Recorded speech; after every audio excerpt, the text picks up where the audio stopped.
Cucumbers are one of the most productive crops in a home garden. A single healthy plant can give you 10 pounds of fruit or more in a season. But many times you end up with large plants, lots of leaves, but not a ton of cucumbers. And isn't that the most frustrating thing in the world? Where after all your hard work, you don't get the harvest you deserve. So in this video, I'll walk you through why this happens, and what simple steps you can take to make sure you get tons of cucumbers. And if you stay with me until the very end, I've got a bonus tip waiting for you that'll boost fruit production on your plants, help them keep setting cucumbers even when the weather gets challenging, and extend your harvest window by several weeks. You'll want to make sure you catch that part at the very end. Now, the very first thing that determines whether you'll get a massive cucumber harvest or just a bunch of leaves starts before you even put a seed in the ground. And that's choosing the right variety for your specific growing conditions. Here's why this matters so much. Cucumbers come in different types: slicing cucumbers, pickling cucumbers, and burpless varieties. And within those types, you've got vining cucumbers and bush cucumbers. Each one has a different growth habit, and more importantly, each one responds differently to your local climate. When you plant a variety that's not suited to your area, the plant will struggle. And when a plant struggles, it does what all plants do. It prioritizes survival over reproduction. That means more leaves, more vines, but fewer cucumbers. So here's what to do. If you live in an area with a shorter growing season, say you're up north where you've got maybe 90 to 100 days of warm weather, you'll want to choose varieties that mature quickly. Look for cucumbers labeled as early season or fast maturing, usually around 50 to 60 days to harvest. These varieties are bred to set fruit quickly, which means they won't waste time growing excessive foliage before they start producing. On the other hand, if you're in a warmer climate with a long growing season, you can choose varieties that take a bit longer to mature, but often produce more fruit over time. Vining types, for example, tend to be more productive than bush types, but they also take up more space and need more time to get established. Bush varieties are compact and great for smaller gardens, but they generally produce fewer cucumbers overall compared to a well-managed vining plant. Now, here's where most people go wrong. They see a cucumber variety at the garden center, it looks good, maybe it's on sale, and they grab it without thinking about whether it matches their climate. Then they plant it, and a few weeks later, they've got this enormous plant with beautiful green leaves, but only a handful of cucumbers. What's happened is the plant is spending all its energy growing because it's either too cold for it to set fruit properly, or it's a long-season variety trying to survive in a short-season climate. Another common mistake is not paying attention to whether the variety is a vining or bush type. Vining cucumbers need vertical support and plenty of room, and if you try to grow them in a tight space without trellising, they'll put energy into sprawling growth instead of fruiting. Bush types, meanwhile, need less space, but won't give you that continuous, heavy harvest that vining types can provide.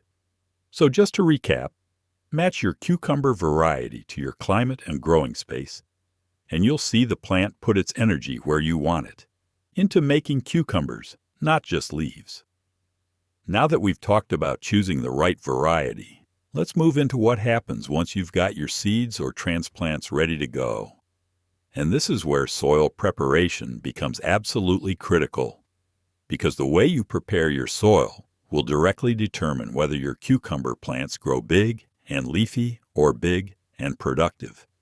Here's why this matters. Cucumbers are what many gardeners call heavy feeders. They need fertile, nutrient-rich soil to thrive. But here's the catch, and this is where a lot of experienced gardeners actually make a mistake. If you load up your soil with too much nitrogen, you're going to trigger explosive leaf and vine growth at the expense of fruit production. The plant will look absolutely gorgeous, deep green, lush, sprawling everywhere. But when it comes time to set fruit, you'll notice far fewer cucumbers than you expected. Nitrogen is the nutrient that drives leafy growth. It's what makes plants green and vigorous. Phosphorus and potassium, on the other hand, are what drive flowering and fruiting.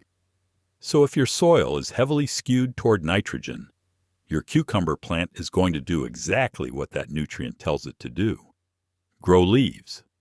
So here's what to do. Before you plant, work some well-aged compost into your soil. Compost is wonderful because it provides a balanced mix of nutrients without overloading any one element. You'll want to mix in about 2 to 3 inches of compost into the top 6 to 8 inches of soil.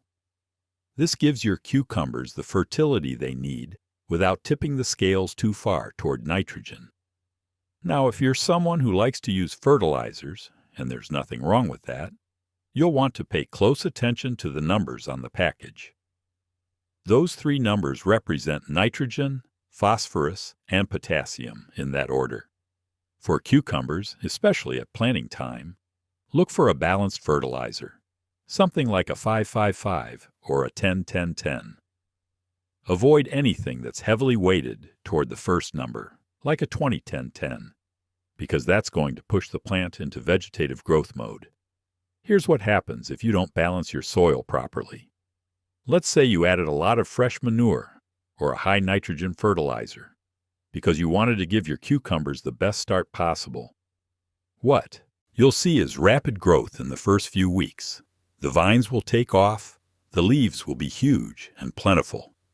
But when flowering time comes, you might notice that the plant produces flowers, but they drop off without setting fruit. Or you'll get fruit, but far less than the plant should be capable of producing. That's because the plant is still prioritizing vegetative growth over reproduction. A common mistake here is thinking that more fertilizer equals more fruit. Many gardeners see their cucumber plants looking a bit pale or slow to grow, and they immediately reach for a high nitrogen fertilizer to green them up. And it works. The plant greens up beautifully. But now it's locked into leaf production mode and fruiting suffers. So to recap, feed your cucumbers with balanced nutrients, favor compost over high nitrogen fertilizers, and you'll encourage the plant to focus on making cucumbers instead of just making leaves. All right, so you've chosen the right variety and you've prepared your soil with balanced nutrients. Now let's talk about something that might seem simple, but makes an enormous difference in how many cucumbers you'll actually harvest, and that's spacing. Here's why proper spacing matters so much. When cucumber plants are crowded together, they end up competing with each other for sunlight, water, and nutrients. And when plants are in competition mode, they respond by growing more leaves and vines to try to outcompete their neighbors. It's a survival response. The plant is trying to capture as much light as possible, so it puts energy into growing taller, spreading wider, and producing more foliage. Meanwhile, fruit production takes a back seat because the plant is too busy fighting for resources. But there's another reason spacing matters, and this one's just as important: air circulation. Cucumbers are prone to fungal diseases like powdery mildew and downy mildew, especially in humid conditions. When plants are too close together, air can't move freely through the foliage. The leaves stay damp longer after watering or rain, and that creates the perfect environment for disease. And once a cucumber plant is battling disease, it's going to put even more energy into trying to survive, which means even fewer cucumbers. So here's what to do. For vining cucumbers, you'll want to space your plants about 12 inches apart if you're growing them vertically on a trellis. If you're letting them sprawl on the ground, give them at least 3 feet between plants. That sounds like a lot of space, and it is, but those vines will spread out and fill that area quickly. Bush cucumbers are more compact, so you can get away with spacing them about 2 feet apart. Now here's the step-by-step for getting this right. When you're planting, measure out your spacing before you put anything in the ground. Many gardeners eyeball it, and that's where things go wrong. What looks like enough space when the plants are small turns into a crowded jungle a few weeks later. If you're planting in rows, keep those rows at least 3 to 4 feet apart for vining types. This gives you room to walk between the rows for watering and harvesting, and it ensures good airflow. If you're growing cucumbers vertically, and this is highly recommended for vining types, make sure your trellis or support structure is sturdy and tall enough. A good trellis does double duty. It saves space and improves air circulation dramatically because the vines grow upward instead of tangling together on the ground. Here's what happens if you don't space properly. You'll see lush, dense growth, but hidden inside all that foliage, you might find that many of the flowers aren't getting pollinated because pollinators can't easily access them. You'll also notice that the interior leaves start showing signs of mildew or yellowing because they're not getting enough light or air. And when you do get cucumbers, they might be misshapen or stunted because they're growing in cramped, shaded conditions. A common mistake is thinking that planting more cucumbers in a smaller space will give you more harvest. It seems logical. More plants equals more fruit, right? But in reality, 5 well-spaced cucumber plants will almost always outyield 10 crowded ones. So to recap, give your cucumbers plenty of room to breathe, and they'll reward you with better airflow, healthier growth, and most importantly, more fruit instead of excess foliage. If you're still watching this video and finding these insights valuable, please comment the number 3 below to let me know you're here. And if you haven't subscribed yet, I recommend you subscribe and turn on the notification bell so you don't miss any videos. Your support helps us keep creating helpful content. Now let's talk about watering, because this is one of those areas where even experienced gardeners can unknowingly sabotage their cucumber harvest. And the key word here is consistent. Here's why watering consistency matters so much for cucumbers. These plants are made up of about 95% water. That's higher than almost any other vegetable you can grow. So when they don't get steady, reliable moisture, they go into stress mode. And when a cucumber plant is stressed, it shifts its priorities. Instead of putting energy into flowering and fruiting, it focuses on survival, which means growing deeper roots and more leaves to capture whatever moisture it can find. You end up with big, sprawling plants, but disappointingly few cucumbers. But there's more to it than just giving them water. It's about giving them water on a predictable schedule. Cucumbers don't handle feast or famine watering well. If they go through cycles of being bone dry and then flooded, the plant never settles into a productive rhythm. It's constantly reacting to stress instead of calmly producing fruit. So here's what to do. Cucumbers need about 1 to 2 inches of water per week, depending on your climate and soil type. In hot weather or sandy soil, they'll need closer to 2 inches. In cooler weather or heavier clay soil, 1 inch might be enough. The goal is to keep the soil consistently moist, but not waterlogged. Here's the step-by-step approach that works best. Water deeply, but less frequently, rather than shallow and often. When you water, you want the moisture to penetrate down 6 to 8 inches into the soil. This encourages the roots to grow deep and strong. Shallow watering, on the other hand, keeps the roots near the surface, which makes the plant more vulnerable to heat stress and inconsistent moisture. The best time to water is early in the morning. This gives the leaves time to dry off during the day, which reduces the risk of fungal diseases. Watering in the evening leaves the foliage damp overnight, and that's when mildew problems start. If you're using drip irrigation or soaker hoses, and these are excellent choices for cucumbers, you can water at any time because you're keeping the foliage dry anyway. Here's what happens if your watering is inconsistent. Many gardeners notice that their cucumbers develop a bitter taste when the plants have gone through dry spells. That bitterness is a stress response. The plant produces compounds called cucurbitacins when it's under water stress.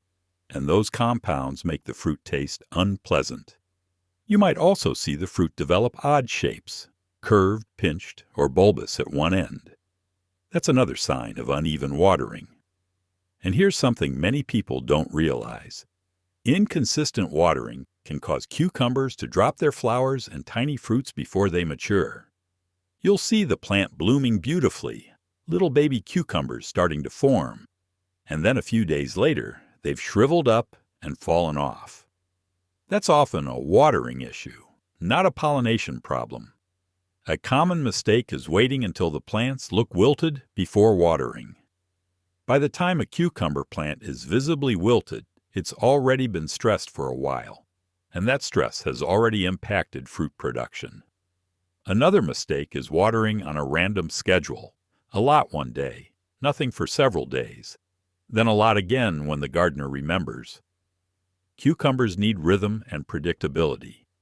So to recap, water your cucumbers deeply and consistently, ideally in the morning, and they'll channel their energy into producing fruit instead of coping with stress.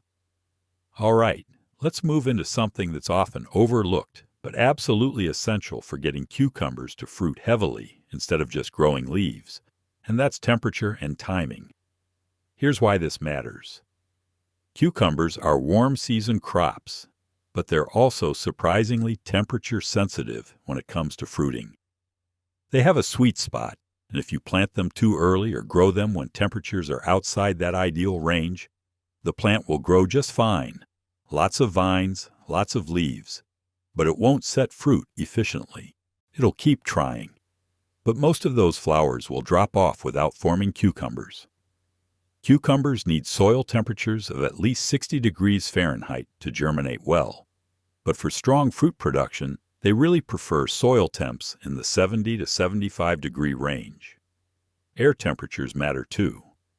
The ideal range for cucumber fruiting is between 70 and 85 degrees during the day. When temperatures drop below 60 degrees at night or climb above 95 during the day, fruit set drops off dramatically. So here's what to do. Don't rush your planting. Many gardeners are eager to get their cucumbers in the ground as soon as the last frost date passes. But just because it's frost-free doesn't mean it's cucumber weather.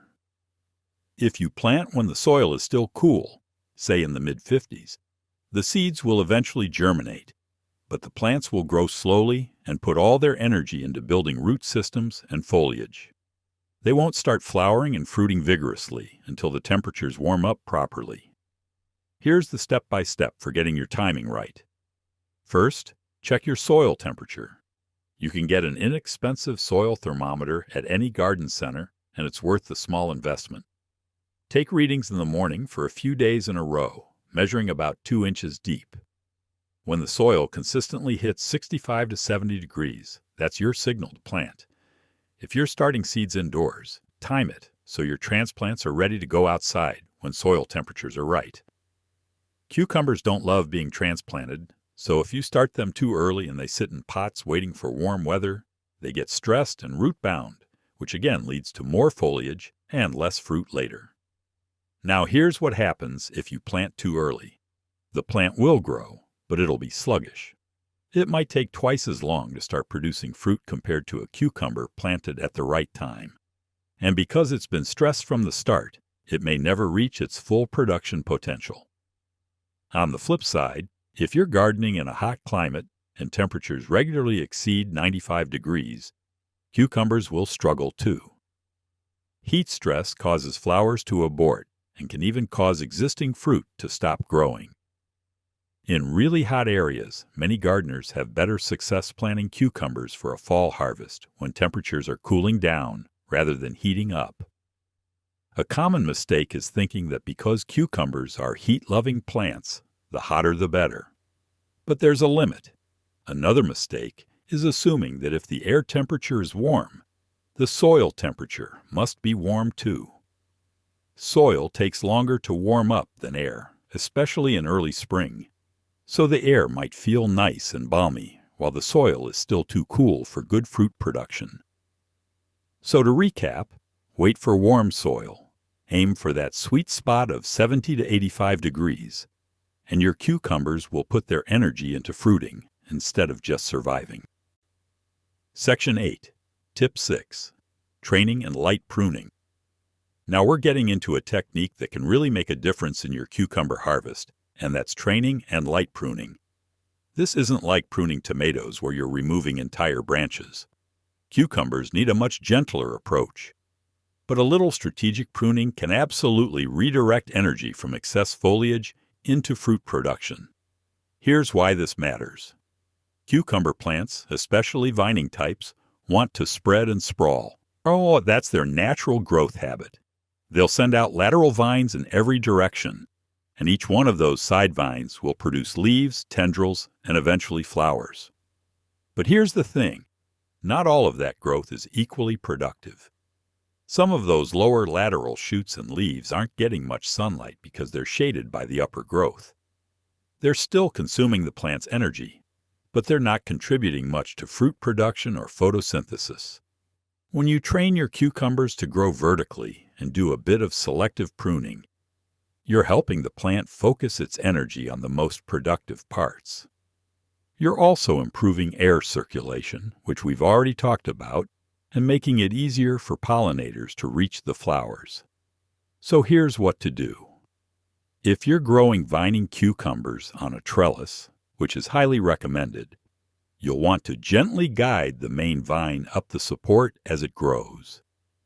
Cucumbers have tendrils that naturally grab onto things, so they'll do most of the work themselves, but sometimes you need to redirect a wayward vine in the right direction. You can use soft ties or garden clips if needed, but be gentle. Cucumber stems are more delicate than tomato stems. Here's the step-by-step for light pruning. First, wait until your plant is well established and starting to vine out. Don't prune young plants. Once the plant is about 12 to 18 inches tall and climbing, take a look at the lower portion of the vine, roughly the bottom 12 inches. You'll likely see some leaves and small side shoots down there near the soil. These lower leaves are the ones most likely to get splashed with soil during watering, which can spread disease. They're also often shaded and not very productive. Carefully remove those bottom leaves and any small lateral shoots in that lower zone. This creates clearance between the soil and the productive part of the plant. It improves airflow and reduces disease risk. But here's important. Don't go overboard. Only remove the bottom 12 inches or so of growth. The rest of those lateral vines further up the plant are where your cucumbers will actually form, so you want to keep them. As the plant continues to grow, you can also pinch off any dead, yellowing, or obviously diseased leaves you spot. This helps the plant put energy into healthy growth instead of trying to maintain damaged foliage. Here's what happens if you don't do any training or pruning. The plant will sprawl in all directions if it's on the ground, or create a tangled mess if it's on a trellis. You'll have reduced air circulation, higher disease pressure, and some of the plant's energy will be tied up in unproductive lower growth. You might still get cucumbers, but probably fewer than a well-managed plant. A common mistake is over-pruning. Some gardeners see how well pruning works on tomatoes and think cucumbers need the same aggressive treatment. They start removing lateral vines and leaves all over the plant. That's too much. Cucumbers produce fruit on those lateral vines, so if you cut them all away, you're removing your harvest. Another mistake is pruning during the heat of the day when the plant is already stressed. Prune in the morning when the plant is fully hydrated and temperatures are cooler. So to recap, train your vines upward, remove only the lowest leaves and shoots, and let the rest of the plant do its thing. Now we're going to talk about something that confuses a lot of gardeners, and once you understand it, suddenly a whole lot of cucumber growing mysteries make sense. And that's the difference between male and female flowers, and why pollination is often the real reason you're seeing flowers but no fruit. Here's why this matters. Cucumbers produce two completely different types of flowers on the same plant, male flowers and female flowers. The male flowers show up first, usually in larger numbers, and their only job is to provide pollen. They cannot produce cucumbers. The female flowers are the ones that will actually turn into fruit, but only if they get pollinated. And here's the key.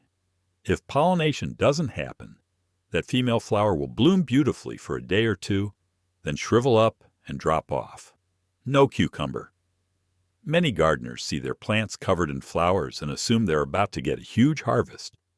Then those flowers fall off, and they're left wondering what went wrong. Most of the time, it's a pollination issue. So here's what to do.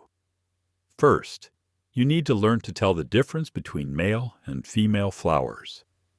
This is easier than it sounds. Look at the stem right behind the flower. On a female flower, you'll see a tiny cucumber already formed between the stem and the base of the flower. It looks like a miniature version of the fruit, and it's unmistakable once you know what to look for. Male flowers, on the other hand, have a plain, thin stem with no swelling or baby fruit behind them. Here's the step-by-step for making sure pollination happens. In a perfect world, bees and other pollinators take care of this for you. They visit the male flowers, pick up pollen, then visit the female flowers and transfer that pollen. But pollination doesn't always happen reliably, especially early in the season when pollinator populations are still building or in areas where pollinator numbers are low. Watch your plants in the morning, ideally between 8 and 10 a.m. That's when cucumber flowers are fully open and when pollinators are most active. If you see bees buzzing around, that's a good sign. If you don't see much pollinator activity, or if you notice female flowers opening but then dropping off without forming fruit, pollination might be the problem. Here's what happens if pollination doesn't occur. Those female flowers will open, wait for pollen, and if none arrives within a day or so, they'll abort. The tiny cucumber behind the flower will turn yellow, shrivel, and fall off. You'll see lots of flowering activity, but very little actual fruit development.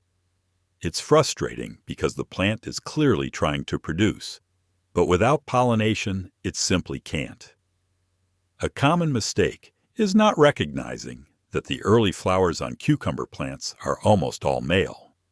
The plant produces male flowers first to make sure there's plenty of pollen available when the female flowers start appearing. Some gardeners panic when they see 10 or 15 flowers and none of them are setting fruit. That's normal. Those are likely all males. The female flowers usually start showing up a week or two after the first males appear. Another mistake is assuming that if there are flowers, fruit will automatically follow. Pollination is not guaranteed, especially in gardens with limited pollinator activity or in areas where pesticide use has reduced bee populations. So to recap, learn to identify male and female flowers, watch for pollinator activity, and understand that without pollination, even a plant covered in blooms won't give you cucumbers. All right, we've made it to the bonus tip I promised you at the beginning, and this one's a game changer if you're dealing with low pollinator activity, unpredictable weather, or you just want to maximize every single cucumber your plant is capable of producing. We're going to talk about hand pollination and strategic flower management. Here's why this technique matters so much. As we discussed in the last section, cucumbers need pollination to set fruit, and they're relying on bees and other insects to make that happen. But pollinators aren't always reliable. Maybe you're in an area where bee populations are struggling. Maybe you're growing cucumbers early or late in the season when pollinators aren't as active. Maybe the weather's been rainy or windy and bees simply aren't flying.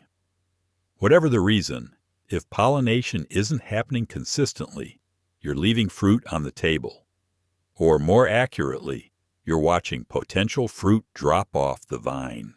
Hand pollination puts you in control. Instead of hoping a bee shows up at the right time, you become the pollinator. And the beautiful thing is, it's simple. It takes just a few minutes every couple of days, and it can dramatically increase your cucumber yield. So here's what to do, step by step. First, you need to go out to your cucumber plants in the morning, ideally between 7 and 10 a.m. This is when cucumber flowers are fully open and the pollen is fresh and viable. Both male and female flowers usually open early in the day and start to close up by afternoon, so timing matters. Now locate your male flowers. Remember, these are the ones with a plain stem and no baby cucumber behind the bloom. Gently pinch or cut off a male flower that's fully open. You're going to use this flower as your pollination tool.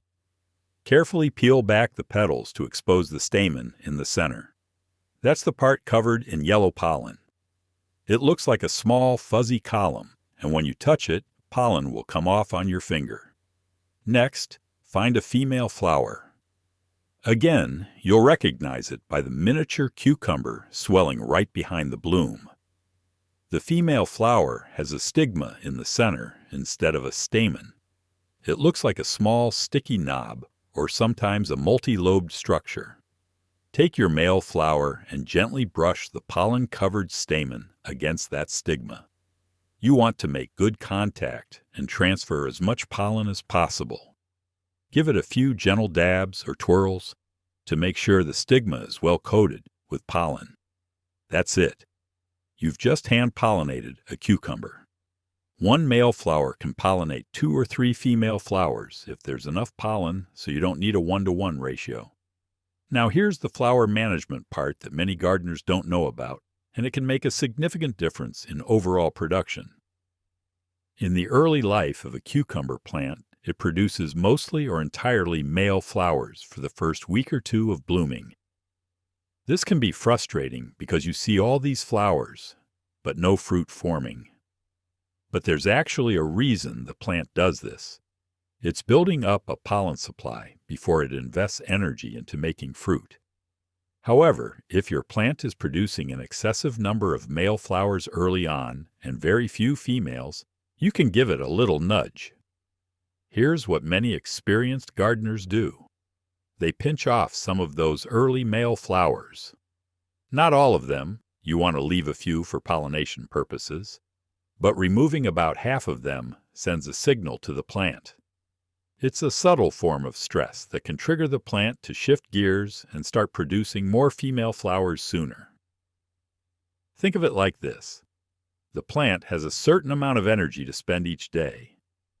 If it's pouring that energy into producing dozens of male flowers that aren't even needed yet, that's energy that could be going into female flowers and fruit development. By removing some of those excess males, you're redirecting that energy. Here's what happens when you combine hand pollination with smart flower management.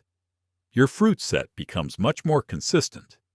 Instead of relying on chance, will a bee show up or won't it? You're ensuring that nearly every female flower gets pollinated.